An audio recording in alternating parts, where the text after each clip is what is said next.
Hello and welcome back to my channel. This is Early Career Academic. On this channel, I explore how I set personal and professional goals using the Passion Planner. In this video, I'm going to give you a wrap-up update on my April academic writing sprint. So if you've been watching my channel, I did an academic writing sprint in the month of April, and I used my Passion Planner to lay out what I had to do and to keep track of my progress.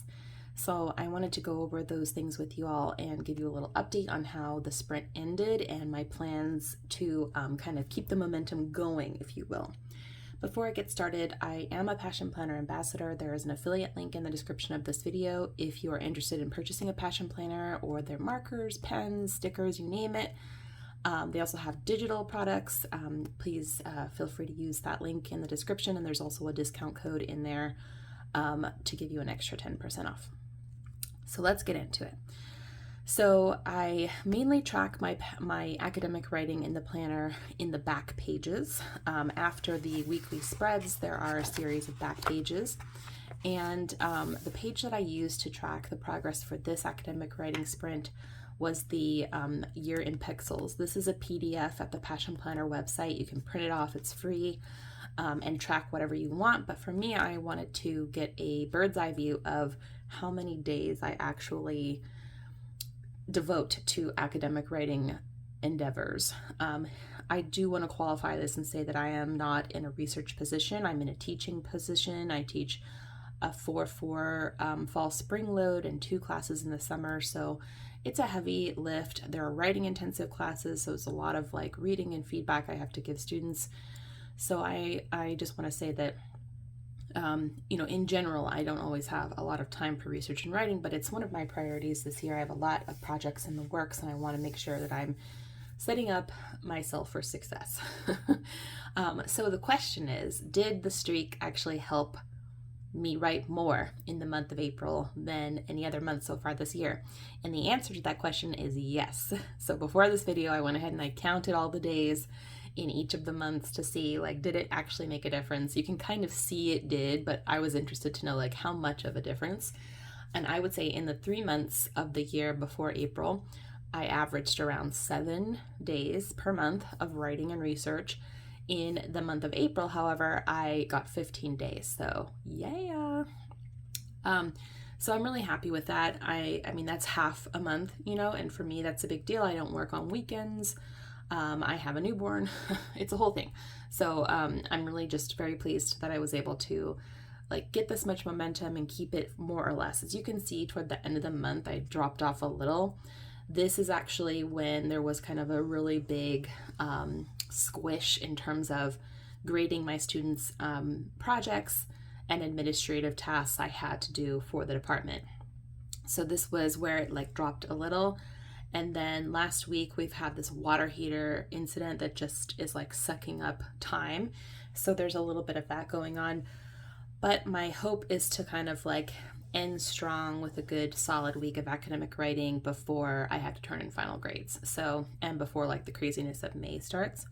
For me, administratively, there's a lot going on in that month. And so I just would kind of like to wrap up what I'm doing, at least get to the milestone. So let's talk about milestones. Well, first I'm going to talk about projects and then we'll talk about milestones.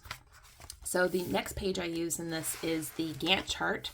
And I did a setup video about this. I'll try to remember to put a link in the description so you can see how I set it up. But essentially what it is there's a dated table. Here are the dates, and then these are the projects that I thought I would be working on this semester. As you can see, I worked on this one and had submitted it. Also, I turned in proofs for the computers and composition and computers and composition journal. Yikes! And that was published. I'm not sure if I put I think the publication date was around this time. And yes, we're here in this week here. So I'm still working on this project. This will be kind of going out through the end of May. This project is probably going to have to be on hold unless I can get something together. We'll see. I just have a lot I need to do in this month. And this is really where I need to focus my energy because I want to be done with everything I absolutely need to do with this so that I can move to this project over the summer. this needs all of this time, I think. And so that is why I want to do as much work as I can on this one here. And this one is just like in the very beginning stages, so I don't even know. There's also, I'm going to be adding 2 things to this Gantt chart. What I'm going to do is redo it to update it with the new projects. Not all of which I'm responsible for. Like there's one's like a proposal that I turn in around this time of year, and that's for like, so this article will be submitted. There still will be like reviews and revisions and so on and so forth, but it will be done in terms of major writing lift. So I will be submitting a new proposal to join another collection around this time. Anyhow, so that's the Gantt chart. I need to kind of fill this out with this project because I'm definitely not done, and I need the month of May to finish up what I need to do there. So let's talk about milestones. So this is the page that I use, the other pages I use to do my academic writing. This is my someday academic writing, like things I'd like to do someday, go here. And this is what I'm working on right now. So as you can see, I checked off a number of steps in this list. I'm probably going to skip this one. This is what I want to work on today, is the reverse outline of an edited collection introduction so that I can copy the structure. And I think that will help me because what I have done so far is I've written a literature review based on all the research that I did. It's definitely a draft literature review, and I still have more research that I could potentially include, and I'm just not sure exactly what of that research I am going to include, but I have like the major COVID specific aspect of the lit review done, or at least a draft, and what I need to do is figure out like how much a research coverage is in a typical edited collection intro, and like how I need to budget space. So that's what I'm doing with the reverse outline. And then I will probably do a little bit more like reading and annotating, decide what of that list I really want to include in my intro, pull any of that info that I want into my intro, write an actual like whole draft of the intro, and then move on from this for now. And then I have my own chapter for the edited collection that I need to shape up and add some research to. So that all of this is what I would like to get done in the month of May. So as you can see, I probably could use another sprint, which is why I wanted to end this video by talking about like how I want to keep the momentum from my April sprint. So typically May is, in terms of like workload crush, it normally for me drops off. Like you turn in final grades, yeah, summer classes start, but you're really not like in the middle of it yet. You're kind of in summer mode a little, like the admin tasks are typically done, but not in my current role where I'm an admin leader. In my current role, there's like 10 extra meetings and God only knows what. Honestly, they haven't been great about managing my expectations about what I actually need to, like the outputs I will be responsible for in this role. So I'm budgeting like time for those tasks that may crop up, and definitely for the meetings I know are scheduled. So that's happening in May, which is why I think a streak like would be helpful to me, like another one, because the point of it and what really helps is to kind of like in a busy month, just get some academic writing done every day. Like this isn't the time where I have chunks and chunks of time to devote to this, and I don't have that anymore anyway with the baby. But it's like a way for me to make that incremental progress that really adds up over time. Whereas I think if I wasn't like, if I wasn't planning a streak, and if I wasn't like tracking it and sharing it with you all, I think I would not make that incremental progress, because I would just tell myself, this is a busy month, I don't have time, let's just wait till December or till the break or whatever. So I think that I'm going to do a May sprint as well. I keep saying streak, sprints. It's more like a sprint. I'm not streaking by any means. But yeah, I think maybe if I were going to do that again, maybe not as many videos on that as I did in April, but definitely keeping you guys apprised of how it's going. I'd really like to get over this hurdle here and be like in a good place with this project so I can start the new project in June.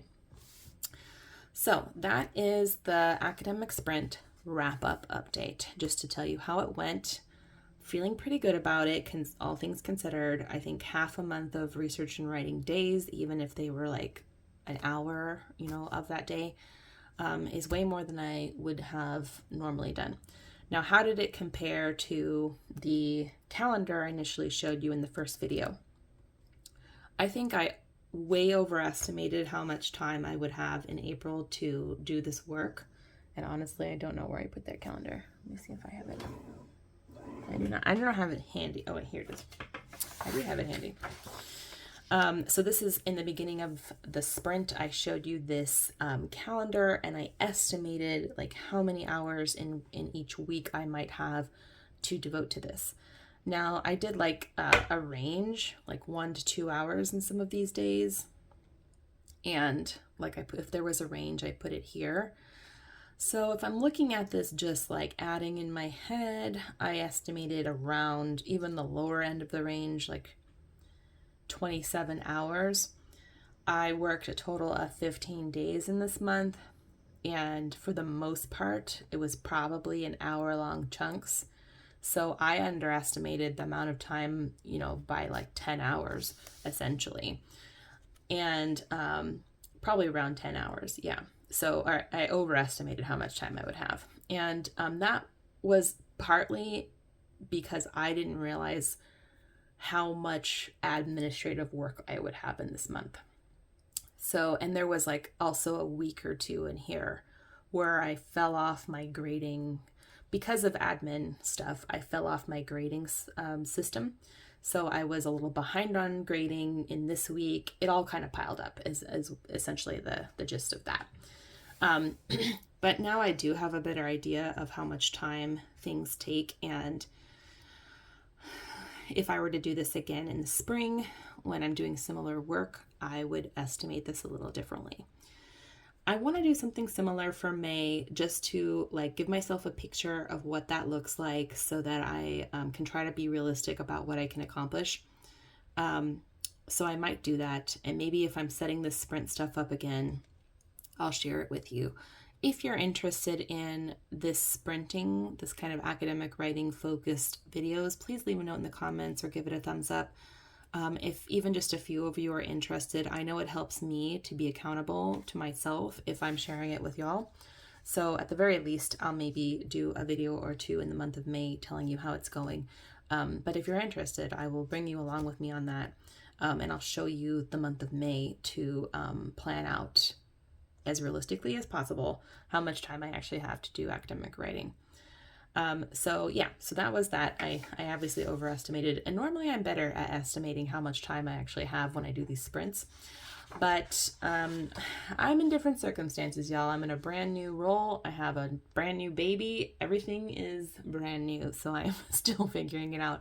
And things will be different shortly because my daughter will be vaccinated and she will be in daycare some part of the week. So I will have more of that, deep thinking time.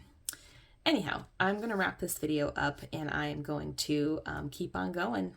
Keep on keeping on, as they say. Thank you so much for watching. Thank you for following along with my sprint. I am going to link to the other videos in the description of this video, so in case you want to see how that went, you can. And again, let me know in the comments with thumbs up if you are interested in another writing sprint. Or if you are also working on academic writing and you want to join me, I would love to know. Thanks again for watching. Stay tuned for some more planning and academic writing content. Bye.